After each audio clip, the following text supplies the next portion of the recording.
Hi there, welcome to the Journals of the Information Entrepreneur. I'm Jacqueline Stockwell, CEO and founder at Leadership Through Data. Now, I empower and inspire information leaders across the world to change their messaging and to be heard, to focus on themselves and put their professional development at the heart of what they do. I've revolutionised and continue to improve information management training and how it's being delivered globally. My business, Leadership Through Data, is all about amazing training and presentations, capturing the attention of the audience and ensuring the time people spend is worthwhile and useful, because your time is so very important. My goal is to present information in a language that everyone can relate to, that everyone can remember due to using storytelling and visualization techniques, and ultimately have fun and attend and participate in that. Most importantly, to give leaders the benefit and support in the complex world of information leaders. This follows through all our product lines, training in its formats, including e-learning, coaching, consultancy, and project management. As an international speaker, with every presentation I deliver, people can expect to be inspired, motivated, move their bodies, and do the most fun things. But most importantly, learn, be inspired, and grow your minds. And today is no different. I'm here with Ellie Blore, who's come to join me on the third series of the role behind the data protection officer. So we're just looking at you. So Ellie, tell me more about yourself. Introduce yourself. Hi everyone, I'm Ellie. I'm a data protection officer at Best Companies, and I'm also a cluster manager for Cyber Wales. But that's not really me, is it? It's what I just do. So. Yes, indeed, it's what you do. So in terms of me as a person, I'm a one-parent family. I've got 2 boys. In terms of hobbies, we don't really stop. I like to try new things. I've recently taken up karate. I will say I'm potentially not the most natural at it, but I am now red belt, so I've got my first one. Yay! Luckily for me, it's a mixed class, so there's parents and children within there, and there is a 7-year-old girl who's amazing, and she just like gives me pointers as long as we go. I just copy her. She's amazing. So I do that.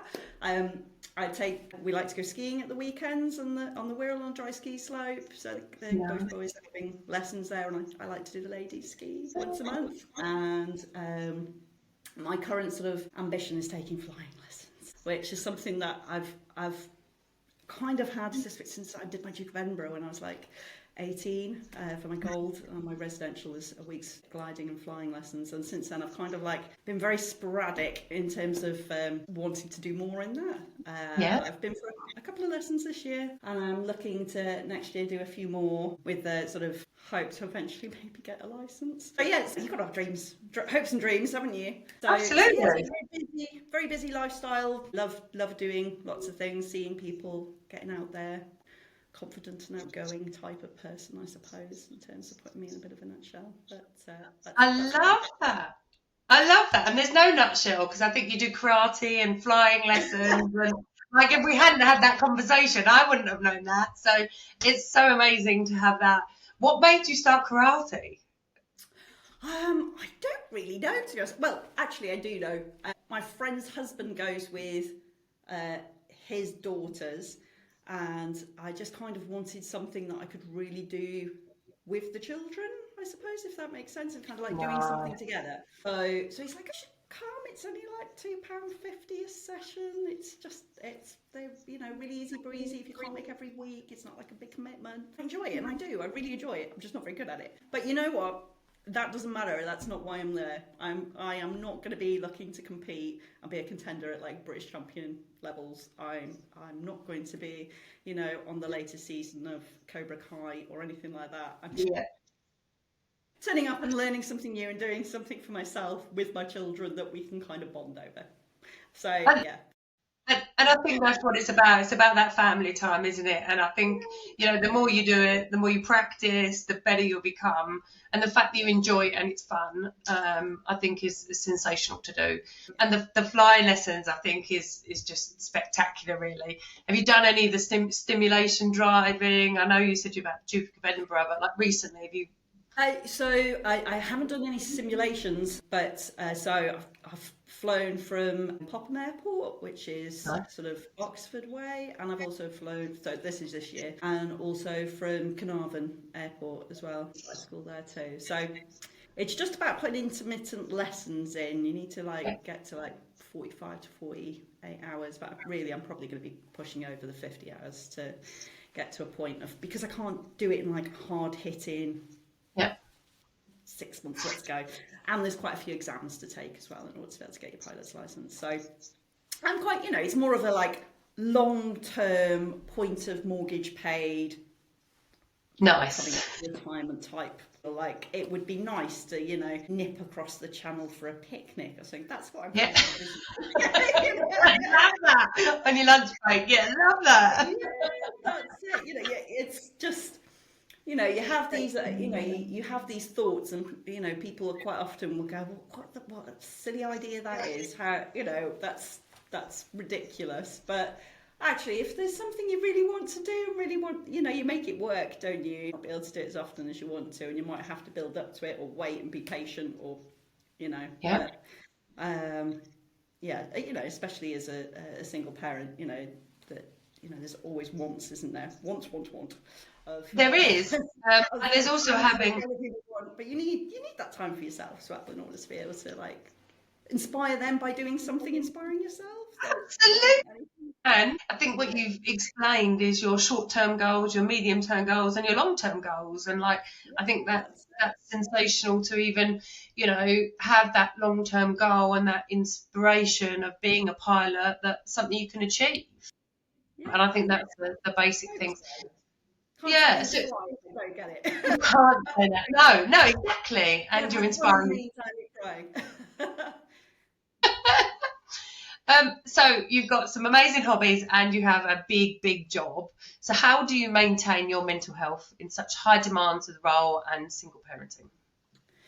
Yeah, I mean it's contextual, isn't it? So I am probably most people would tell you I'm very good at delegating. I don't do everything on my own by myself. I involve people. I make sure they're aware. I communicate. I think that's probably one of the biggest things you can do. Obviously, I've got a very busy home life as well, and as the saying goes, it takes a village to raise kids. And I am really lucky. I live in a lovely village, and I've got friends that will, drop off, pick up, and support me with what I need to do if I can't get there. But it works both ways. When they're in a situation where they can't quite get to pick up, we'll sort each other's teas out and things, or they'll do drop-off teas, and a really good close-knit community of friends, and also my family as well. My sisters don't live very close, but my parents are pretty close, and they'll step in when they can as well. So it definitely takes a village, and it's actually one of the articles that you wrote that I read about strength in asking for help. I think, in terms of mental health, I don't think you're too far away from that, to be honest. You do need to know yourself. You need to know your limitations. You need to know be able to recognise those signs of when you are actually struggling, and be able to go, actually, I do need some help. And that's not just at home with, it's in work as well. And quite often, we've got a really good team here at Best Companies. They don't even have to be in my department or whatever level they are. The amount of times that I've just gone, I've just got too much to do. I can't do it all. I really need this communication going out to let our clients know X, Y, Z, or an update, and people will just go, Ellie, it's fine, I've got it.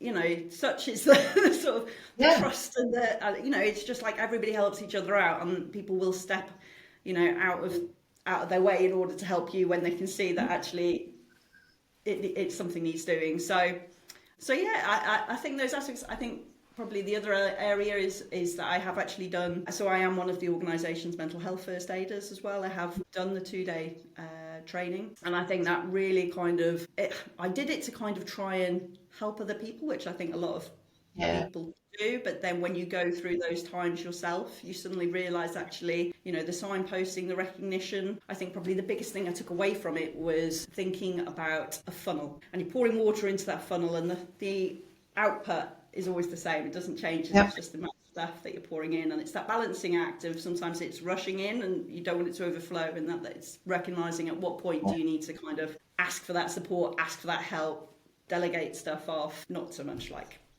you need to do this, you need to do that. It's just like, it's the asking for help aspect. Yeah.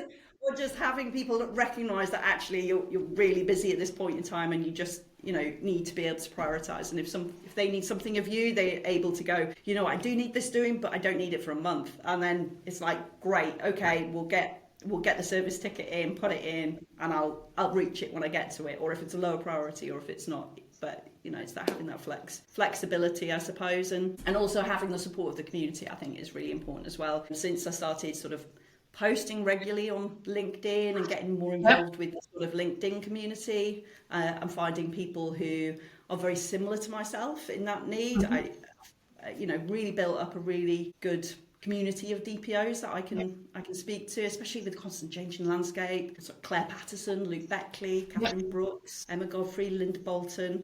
They've all been met online, but they're so supportive in terms of just being able to bounce back ideas and just have those sorts of conversations. If you're not currently following any of those, definitely just reach out, connect, follow some of the content they do regularly post. But yeah, so hopefully that answers your question. And I think that's sort of amazing just to even say that, because there's an air of vulnerability when you ask for help, and there's that sort of support for you, that you get this sigh of relief of like, oh, wow, somebody's actually helping me in the time that I need. And then there's the people that support you on the wider aspects, like you've just named, who are great people to follow, that can give you that whole rounded view. So when you're blending in your work life and your home life, it is about prioritising and delegating, pretty much. So you can have what you want. And there was a really good, the quote that I shared in my last podcast from Nike, that you have time, you just need to prioritise, and which I think is a really, really big thing. So what was one of the kind of the biggest sort of mental health challenges that you've had that you can share? So I don't think it's necessarily right for me to share my own personal experiences in terms of mental health in the public game. I have got children, and my stories are also their stories, I suppose, to a certain extent. And also I wouldn't want somebody to listen to this and think that their emotions, challenges, feelings that they're going through is trivialized by having a comparison. I think it's really important that people do recognise that everybody has had different experiences. They have had different job roles. They've different upbringings.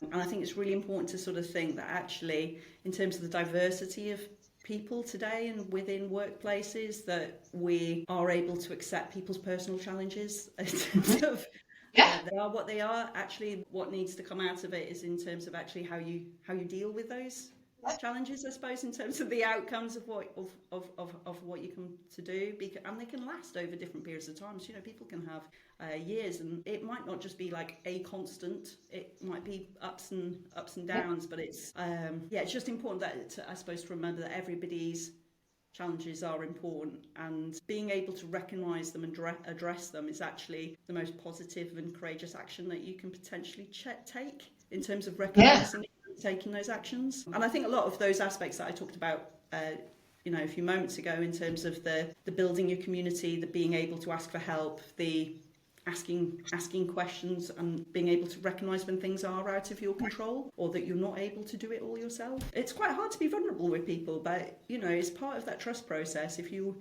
are able to open up to people, there's more chance that they will open up to you, and actually you'll build that rapport and have that relationship with your work colleagues and people in your home life. I think I think that's kind of where I'd go with that, to be honest. Yeah, I think it's a great answer, and the reason kind of why I ask it, because I look at magic mistakes. So there's always learning and sharing and kind of opportunities, but there is also that fun line, and I'm really grateful you kind of brought that out in the question, is that comparison is actually the thief of joy. Is kind of my standard line. So if you're comparing yourself to somebody else, you're actually taking that joy from you because you're comparing yourself. It's another two-edged sword, isn't it? You share your experiences so someone else can learn from it, but actually don't compare yourself to that person, because your experiences are different and are kind of identifying them themselves. Yeah, for sure. It's the mistake element as well that you picked out there. I mean, we're all going to make mistakes, and and that's fine. It's just taking responsibility for them and learning from them. I mean, biggest part that you can do in any of the context of any type of life. It's fact, isn't it? In terms of, death and taxes, we're gonna make mistakes. It's gonna happen. It's just being able to recognise them. Recognise them and learn from them. Certainly in the role I've got, in terms of where potentially people could have incidents, breaches. I don't want to become across as like the scary person that people have got to go and report it to, who never does a thing wrong. I think it's really important to share your own vulnerabilities and where you've had your own security incident or your own data breach, and to be able for them to go recognise, actually, we're all human. We're all people do feel better. It's like, oh my God, I've sent it to the wrong place, what are we going to do? It's like, okay, well, you're not the first person, you're not going to be the last person. Did you follow the process? Right, let's have a look at that. Okay, nobody's accessed it, we can stop it. And as long as you've got those safeguards in place and you're protecting people in terms of having the right tools, I think that's proper. Being honest, and listening are two of the biggest things in terms of supporting people with that, I think. Yeah, absolutely. And obviously it's this change of mindset that it's something you can learn from, rather than you'll be blamed because it's gone wrong. So I think there's avoiding a blame culture. Absolutely. That's not what you want. That you want people to be able to see you as somebody approachable. Yeah, for sure.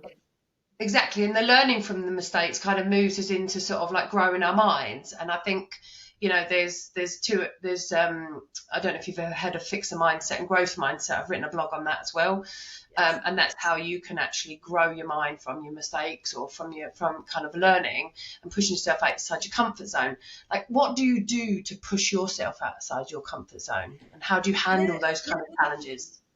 Well, in the sort of psychology, but there's also sort of Freud's pleasure and pain aspect. Our instinct is to look for the pleasure and avoid pain at whatever cost, really. So when you think of stretching yourself out of your comfort zone, and the challenges that come with that, well, it is the case of what's the easiest option to do, or playing it safe. To actually really push, you have to have that hunger and that want to actually do more and be more, and recognise that actually it's within reach. So I think a lot of it is in terms of that sort of self-reflection aspect, in terms of being able to push yourself more. A lot of people have that perception of they're not good enough. I do it with my karate. Done it 5 minutes ago. I'm rubbish at it, but I love it. So you do have that perception. But I'm right at the beginning of my journey. I've only just had like my red belt. I'm going to get better. I've no doubt that I'm going to improve. 2 years, I might be getting a black belt, maybe if I stick with it, which I hopefully will. But it's very easy to take the easy route, or if you're good at something, to stick with it and not really expand beyond that to get comfortable. I think they do often say that if you're good at something, it is because you enjoy it. So trying to find things that can push you out of your comfort zone and just expand what you are able to offer, not just to yourself but to others as well, I think is one of the actually nicest feelings once you've pushed yourself out of that comfort zone, that sense of self-worth. It's just having people necessarily sort of recognise that and actually put yourself out there, I suppose, in that context. Yeah, absolutely. And then you've got the thing with the learning curve. Yeah, on top of you can be an expert. So in our industry, you could be an expert DPO, you can be an expert information manager. But actually, when you're looking at Microsoft 365 or new laws and regulations, you have to go back into the learning curve, learn about it, and then you come back up the other side. So your expert is your comfort zone, come down, and then you go back up. Yeah, and I can totally relate to that. Certainly I did a day course on GDPR. I did my GDPR Foundation certificate, and I came out and I was like, know it, I feel ready to face the world. And then you start doing the day job, and you start picking up on the different elements that you need to actually know, and the amount of questions that you have, and then you fast fall down that, and then you have that doubt and that imposter syndrome, and you have to be able to have that fight in you and that want to be better and do better, and again, it is that case of again being honest and going, well, actually I can never know anything. And that's something actually that my CEO Jonathan Austin actually sat with me once and said, he goes, you do know you're never going to know everything. It's that height of sort of acceptance, I suppose, at that point of going, well, that's okay. They don't expect me to know everything too. That's great. It's, it is that kind of, you have this like belief that you need to know, not everything about your job role, live, breathe it, see it, and just be the oracle of what you do, especially as a specialist in a field, because you are so often the only person that has those insights. It's really easy to fall into that trap, but finding that sort of acceptance, I suppose, in that instance, in that it's okay not to know everything, is really important. And there will always be little areas that are specific to other fields, maybe in finance, maybe in healthcare, not and they might say the same, in terms of SaaS and things like that. I'm never going to understand the technology, or I don't have to want to understand the technology. If I did, then I would learn it if I needed to. But until then, I have a go-to. I have somebody I could go and ask those questions. And it goes, being honest in that and going, actually, these are the people that I get those answers from. And that, again, it embodies trust, the fact that you don't know it, but you've managed to build those connections and those relationships with people who potentially do know it. Yeah. That's important. I think trust is definitely a big important thing for us. And if you don't know it, go and find out the question and say, come back. I'll come back and I'll answer that question for you. And it's the coming back rather than kind of blagging your way through it, really. That's the big thing. And we are all human, and imposter syndrome can be a thing, but imposter syndrome is with everybody. It can be any business and any person. There's always going to be someone better than you in the field and someone you inspire to be. And as soon as you hit that person, there's going to be somebody better that you kind of want to inspire and be. So it's the growth. It's recognizing it, and you know what? It's also about supporting other people's growth. It's I think sometimes with that imposter syndrome, you can want to keep it all to yourself and not actually share that growth with others. And I think certainly in our roles, in terms of where we are and what we're here to do, it's so important that we are able to be generous with our knowledge and share it in a way that is that people are able to understand. And speak the same language and build their own knowledge sets up. There was a wonderful person that used to work here at Best Companies, and she wasn't in data protection, but she left for a different type of role. It was a step up for her. And amazingly, she got the job. And a few weeks later, she messaged me to thank me. She said the reason why she got the job, that she's like, I was definitely overreaching. I didn't have all the knowledge in order, and they knew that. But she said, the reason why I got it is because I was able to speak about GDPR, about some of the EU regulation, about cookies, about bias in terms of having those consent options and things like that. And she said the others didn't. They knew how to do their job, but they weren't interested in broadening their minds to actually the overlap. And there is overlaps across every single sector. Section of the business, every department, it will overlap, and it's just trying to find those priorities and trying to coax people into understanding, actually, this is part of your job. You want to be good at your job, you care about your job, this is what you need to know. And it's finding those little insights to support others on their journey of being the best they can be. Yeah, absolutely. And it's those transferable skills that we've all got that is always transferable, like the example you just shared with, which I think is great. And there's the skills and wills kind of matrix. You've got the will, you haven't got the skill, you can upskill them because they've got the will, and kind of vice versa. So, what do you do to maintain your professional development? Because you've talked through loads of things that you do, but how do you manage that? Yeah, so I am really lucky where I work. Best Companies are really keen for people to grow in themselves and to keep learning, keep developing. So there are a lot of courses and opportunities available in-house, but I do think it's really important for self-growth as well and self-discovery. So I do read a lot of books. You love a good book. Yeah, I've just finished Power to the Middle by McKinsey & Company. So if anybody fancies reading that one, that's a good one. Patrick Lencioni as well, as Simon Sinek. So I read a lot of leadership books because I think it actually supports me in my role in terms of being able to communicate to the rest of the organisation. But I also listen to podcasts. I also read a lot of articles. I spend a lot of time on LinkedIn. I listen to podcasts. So, do what you enjoy doing in terms of getting that learning, but don't stop learning. That's probably the key thing. It's there, you don't have to pay for it. There's a lot of free resource out there if you want to invest in yourself. And why not? Invest in yourself and invest in others. Invest in serve, invest in others, and also if you invest in if companies invest in their people, the company grows at the same time. So it's an investment all round. So I absolutely love that. Absolutely love that. So you do a lot of public speaking and you're very creative in terms of your kind of presentations. Creativity comes when we're in a really good place, we're quite settled, we're quite calm. It won't come when we're stressed or we're sort of like overwhelmed with things. How do you balance your demand for creativity on your role? I work with a lot of really inspiring people. It's one of the things that I don't think I could ever take 100% remote working role. The joy of being in an office or in the cafe or just making yourself a coffee with somebody and somebody has that light bulb moment and then starts getting excited.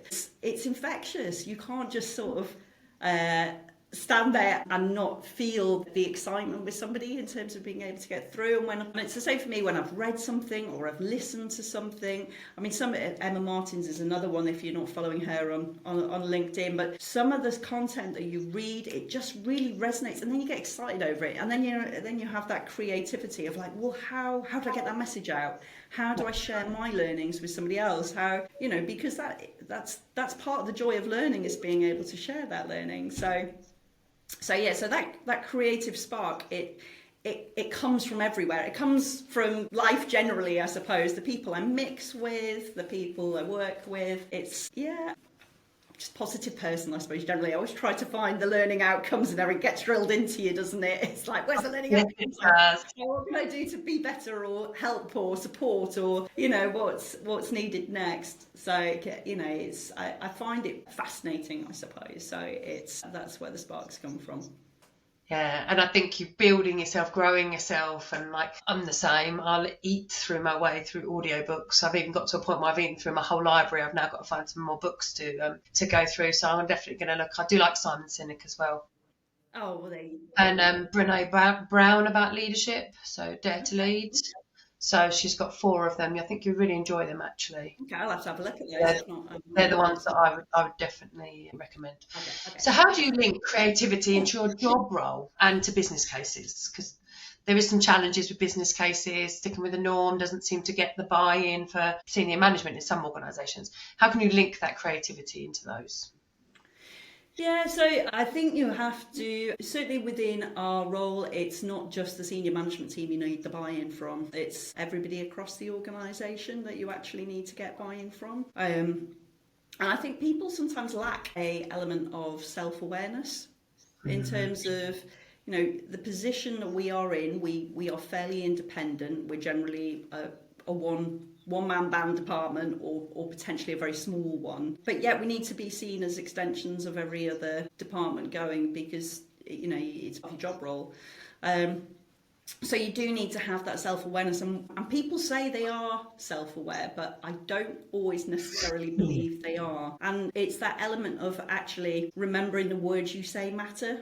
People will remember how they are made to feel after you've spoken to them. And as a specialist, it's if you are telling them something that they don't necessarily have an understanding or don't think they necessarily have an understanding of, you need to be able to bring that around to a level of understanding that is available. I'll often talk about speak to people as if you would in the pub or over a cup of tea with your friends, not trying to over-articulate something so that it's complicated or trying to be seen as knowing more than everybody else. It's just being honest and approachable and being ready to be vulnerable when needed, as we spoke about before, and being present. So when you ask a question, be ready to listen to the response and remember that response.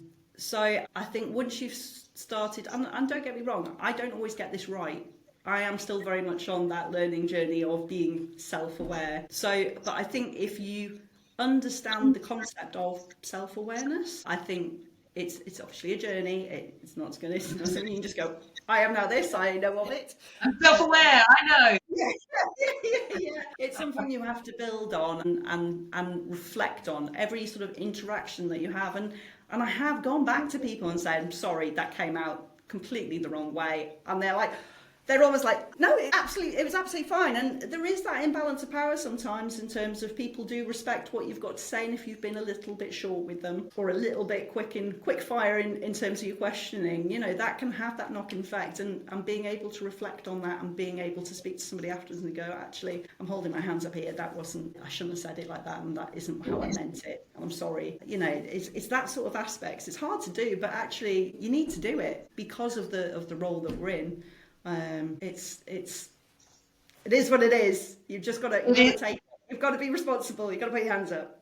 Definitely. And I think sort of some of the stuff that I'm trying to do with the industry as well is around, there's a really good book called Surrounded by Idiots, which is on the DISC framework, which focuses on red, green, blue and yellow personality types. And it's having an understanding of that and being able to communicate with the sort of reds, they're more dominant, straightforward, straight talking.